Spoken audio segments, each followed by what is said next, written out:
कि आज अचानक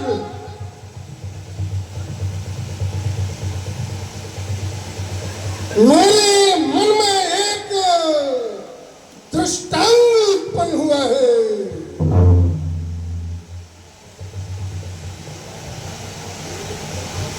बंधु, वह दृष्टांत कौन सा है? मैं तुम दोनों भाइयों को अवगत करा देना चाहता हूं। एक समय मैं टैक्सी की गोद में किलकारियां भर रहा था।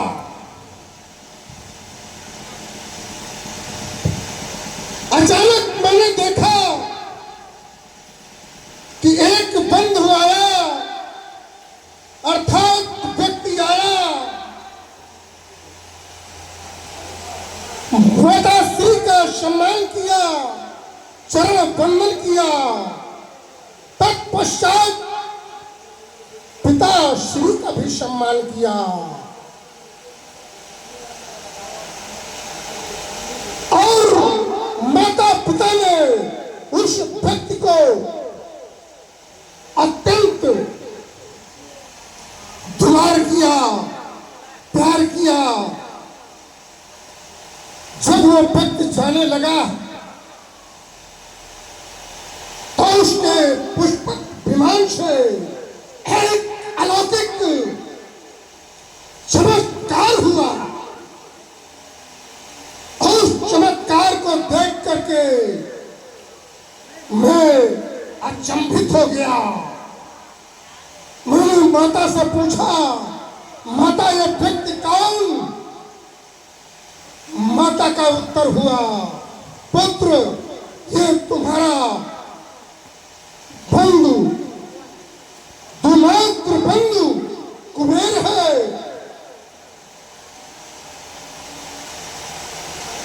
और उसने ये ब्रह्म की तपस्या से पुष्पक विमान को प्राप्त किया है। मैं विचलित हो गया।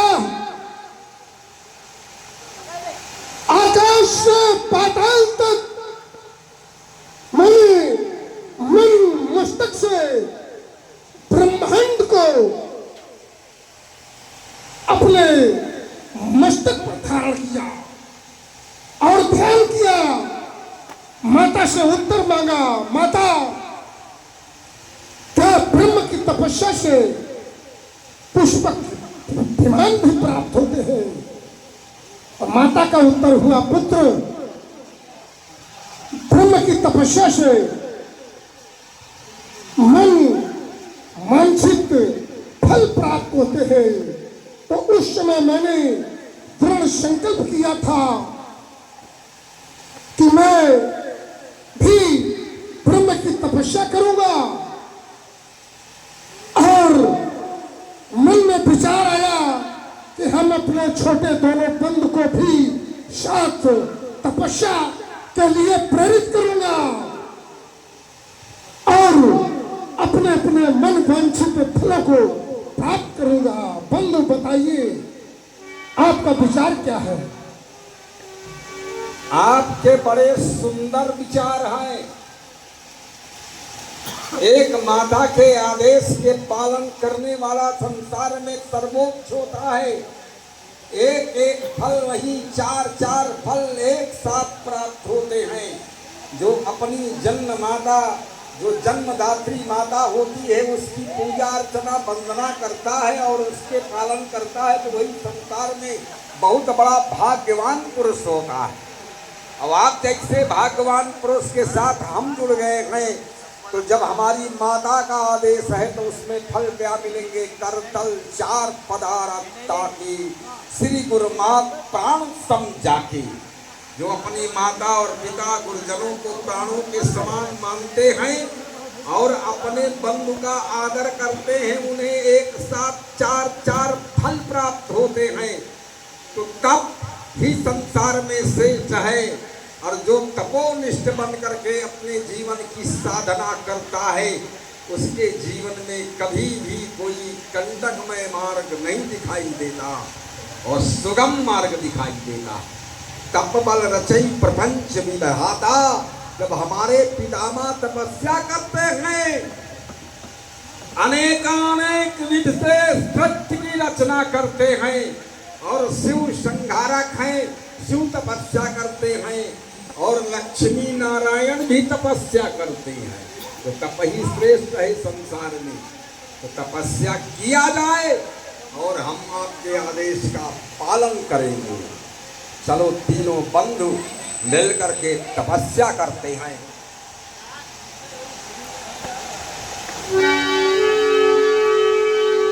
और तीनों भाई मिलकर के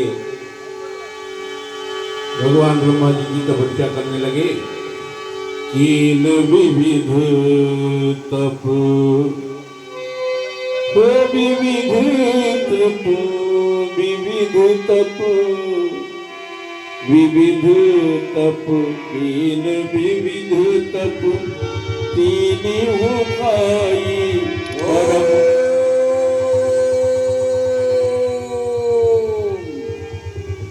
श्री ब्रह्माय नमः।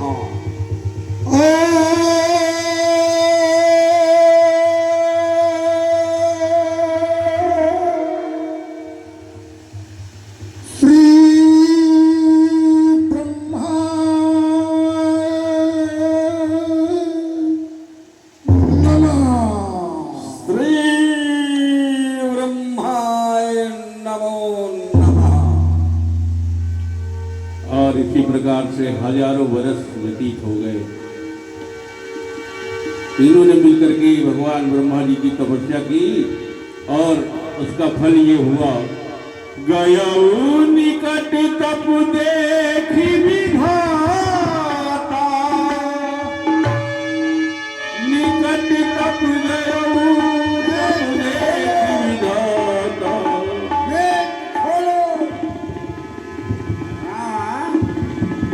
मैं तुम्हारी तपस्या से अत्यंत प्रसन्न हूँ।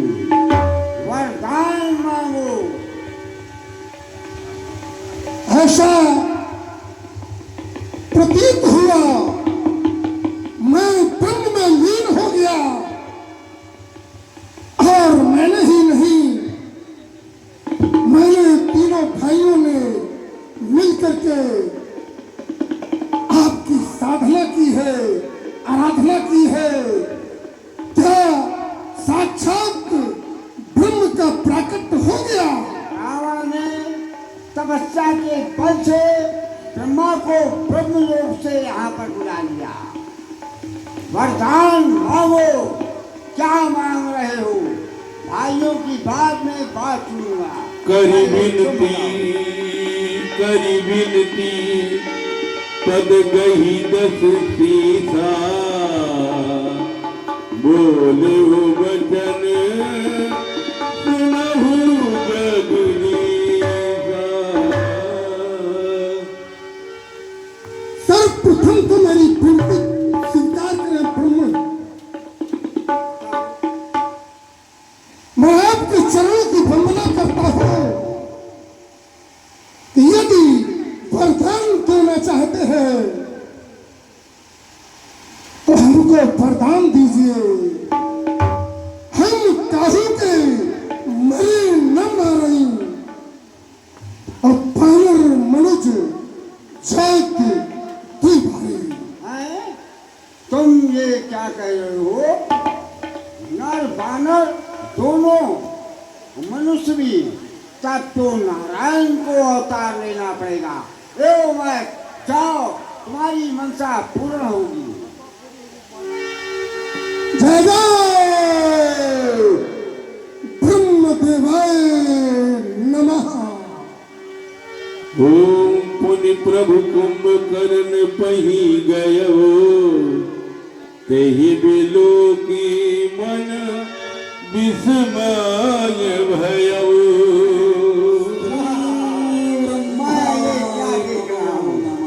ये भी तपस्या कर रहा है, लेकिन इसका शरीर तो ऐसा है कि ये अगर जग जाएगा तो ये जाने कितनों को खा जाएगा। है इसको जगाना चाहिए, शारद प्रेरी पूछना चाहिए। बासुमति फेरी शारद प्रेरी।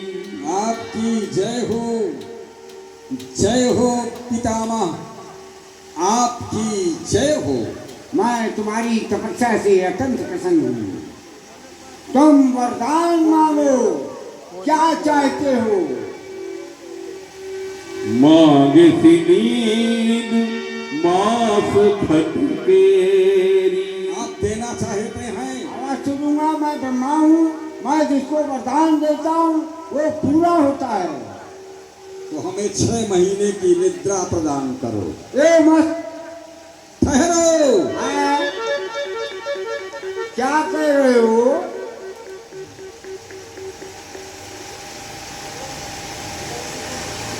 मैंने 6 महीने की निद्रा मांगी, जागना चाहिए था कि मैं 6 महीने जगूं और 1 दिन सोऊं। तो मैंने तुमको वरदान दे दिया। अब वरदान मिथ्या नहीं होता है। अगर वरदान मिथ्या हो जाएगा तो फिर कैसे काम चलेगा? एक दिन तुम जगोगे, लेकिन जिस दिन जगोगे उस दिन तुमसे कोई लड़ने वाला नहीं होगा। जाओ, वरदान तुम्हारा पूरा होगा। ये तो भगवान का भक्त दिखाई देगा। गए विभीषण पास पुनि कहे पुत्र वर मांगो, तही मांगो भगवन पद। नेत्र खोलो। ओम ब्रह्मदेवाय नमः। मैं तुम्हारी तपस्या से अत्यंत प्रसन्न हूँ। वरदान मांगो, क्या चाहते हो? इस लंका साम्राज्य में रहकर ब्रह्मदेव के चरण कमलों में विभीषण का प्रणाम स्वीकार हो। आनंद करो। प्रभु, हमको तो भगवान की भक्ति ही चाहिए, उसी में मेरा मन लीन है और इसके सिवा मेरे अंतर मन में कोई कामना ना रहे। क्या तुमको राम की भक्ति चाहिए? राम तो निराकार है, साकार में तुमको राम मिलेगा। जाओ, इन राक्षसों के साम्राज्य में तुम राम का प्रादुर्भाव आगे बढ़ाओ। कि नहीं दे बर ब्रह्म सिधाए। ब्रह्मा जी हम आप किन्नर महाराज रही गए। अरे हम सोच रहे कि कबर नंबर रही है। तुमको क्या चाहिए? हमें जब सबके दई रहे हो तो हम को दई दो। तो नर चाहिए कि नारी? ना हमें नर चाहिए ना नारी, हमको चाहिए खड़रम एंड पररम। तीसरी वाली नहीं चाहिए? नहीं, मतलब खड़रम एंड पररम। तो मतलब खड़े लड़ोगे? नहीं, खड़े नहीं रहेंगे। खड़रम का मतलब, खड़े रहोगे? खड़रम का मतलब भोजन चटाचट, और कहीं देखो लड़ाई तो माने खाओ और सो जाओ। खड़रम एंड पररम। तब तो यहाँ के आदमियों का काम तुमने सीख लिया। जैसे खड़रम जैसे पररम। अब जहाँ रहे हो ही कैसे दिए। जाओ, जब लड़ाई हो गए हाँ। तो घर में जाओ जाओ जाओ जाओ, चलो जाओ, तुम्हारी मनसा यही है। कि नहीं दे बर ब्रह्म सिधाए।